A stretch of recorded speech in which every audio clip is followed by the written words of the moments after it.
Lord of the Mysteries. Chapter 955. Ancient Wraith. Firz's pupils dilated as though she was trying to absorb more light into her eyes to better see Zio's current circumstances. Meanwhile, the light in front of her suddenly exploded with a flash several times more blinding than old-school cameras, blanketing the surroundings with whiteness. Following that, her finger swiped on a page on Lamino's travels as black fog soared from her feet, enveloping her entire body. The thick black fog quickly transformed into palm-sized illusory bats as they flew in different directions of the underground hall. This was Wings of Darkness, which the moon had recorded in Lamino's travels.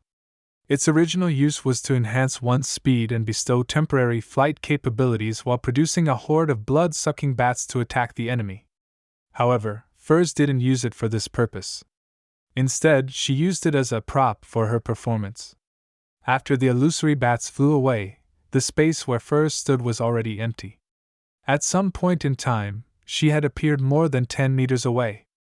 After subconsciously escaping and defending herself, Firz could finally calm down as she hurriedly cast her gaze onto Zio, who had turned abnormal.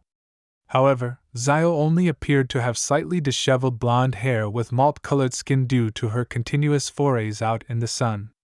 Besides looking somewhat blank as though she was surprised as to why her friend had such a huge reaction, she didn't show any signs of being influenced by wraiths or ghosts.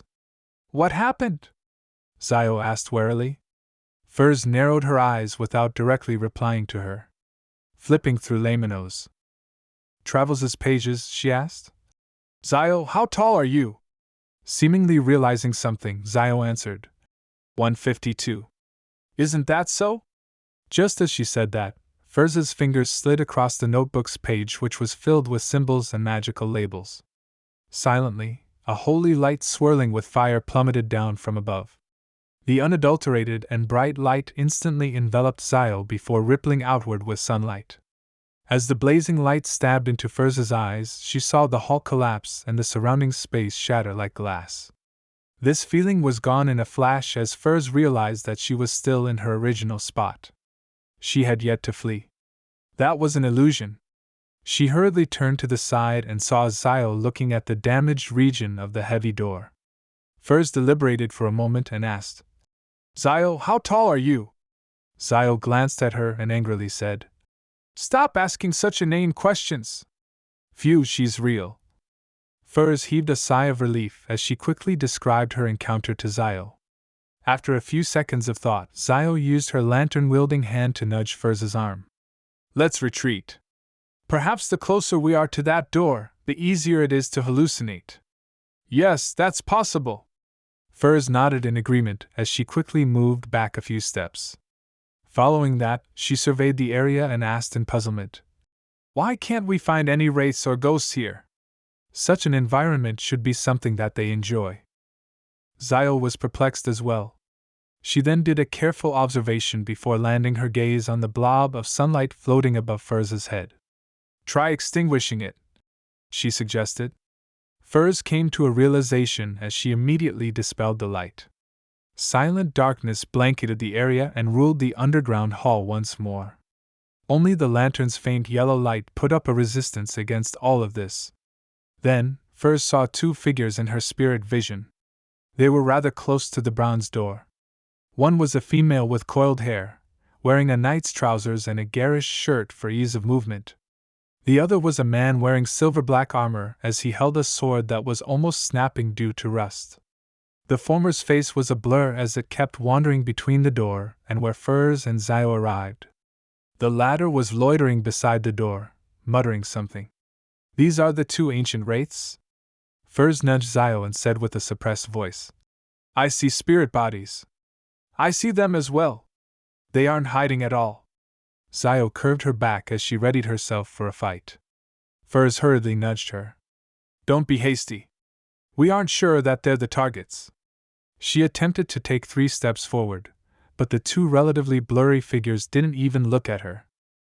Firz thought and suddenly said, "Ma'am, what are you doing?" She had heard of stories in other mysticism circles that wraiths, shadows, and other higher-level spirit body creatures could be communicated with. However, she regretted it the moment she said that. This was because communication didn't allow her to achieve her goal. There was no way she could persuade the other party to kill themselves and hand over the cursed item and remnant spirituality of an ancient wraith. Just as Furs was considering if she should launch a direct attack, the lady in the garish shirt and knight's trousers replied with a flat tone. I'm searching for my husband. He's a guard here. Communication is really possible. Furs pressed out of curiosity. Where did he go? At this moment, Zio approached as she wore a look of extreme vigilance. The blurry-figured lady answered blankly. He's a guard here. He told me that magical power seeps out from behind the door, corrupting his teammates. He got me to leave as quickly as possible with a messenger. He said that he would ensure that I escape safely, but I don't wish for that. I want to leave with him. After sending off the messenger, I returned midway and returned underground. But I can't find him. With the age of this castle exceeding the present epoch, the last defender has definitely transformed into an ancient wraith. This lady's story has moved me. I really can't bear to attack her. Furz's mind whirled as she carefully took a few steps and circled around the ancient female wraith and approached the bronze door. This time, she and Zio didn't suffer any more hallucinations. This seemed to imply that her encounter was subconsciously created by the lady.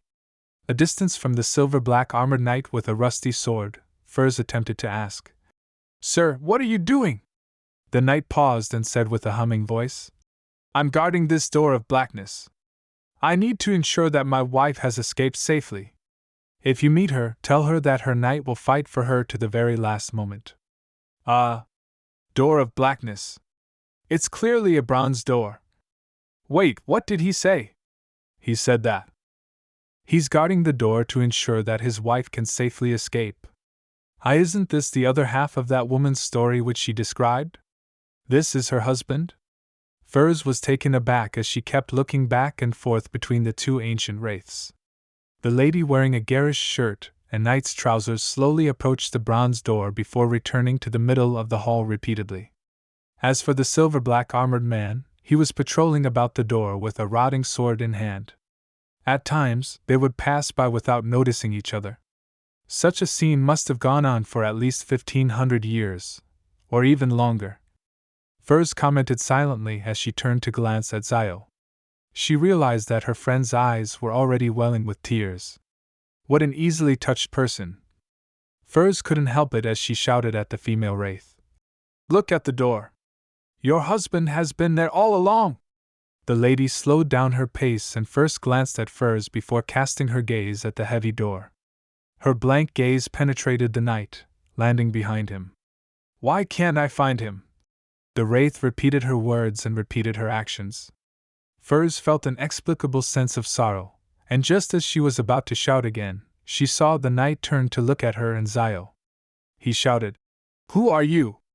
Just as he said that, the female wraith cast her gaze at Zio and Furs again.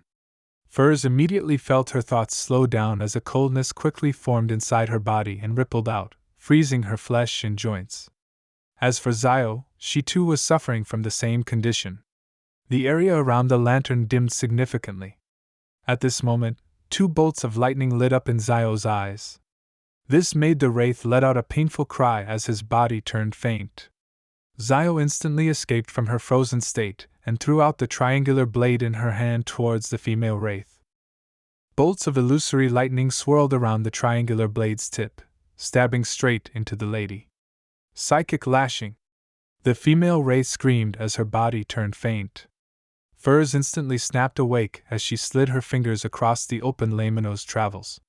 Life seemed to immediately gather from the surrounding shadows, turning into a pitch-black chain that restrained the male wraith to the ground, sealing off his mouth. Abyss chains. Meanwhile, Zio rushed out, and with an illusory brand in hand, she stamped it on the female wraith. With her holding back the female wraith, Furz's actions became more composed. She flipped through Lamino's travels and slid her fingers. Silver lightning that branched out and blasted out of thin air, smiting the male wraith and turning the area into a lightning hellscape. Finally, a holy pillar of light that had flames swirling around it appeared. It enveloped the male Wraith and completely purified him. With one enemy taken down, Furs immediately turned and dealt with the female Wraith with Zio. She didn't hold back on using powers from Lamino's travels. She came up with wise combinations of them, and using Zio's suppression, she switched between restrainment powers and offense from time to time. Soon, they finished off their target. Everything fell silent as Furs heaved a sigh of relief. She then looked at the battlefield with a look of disbelief. Is that it? She originally imagined that two ancient wraiths had unique powers, and with their higher levels, they weren't something Subsequence 5 Beyonders could deal with. However, she realized that everything happened rather smoothly. This made her truly realize how godly Lamino's travels was. She also began looking forward to the next sequence as a scribe. Zio was somewhat astonished as she thought for a few seconds. It's no wonder someone told me that, beneath the level of demigods, the number of Beyonders, their cooperation, and usage of powers are more important than the sequence. Just as she said that, she heard knocking sounds resonate. It broke the silence of the hall, and it came from behind the bronze door.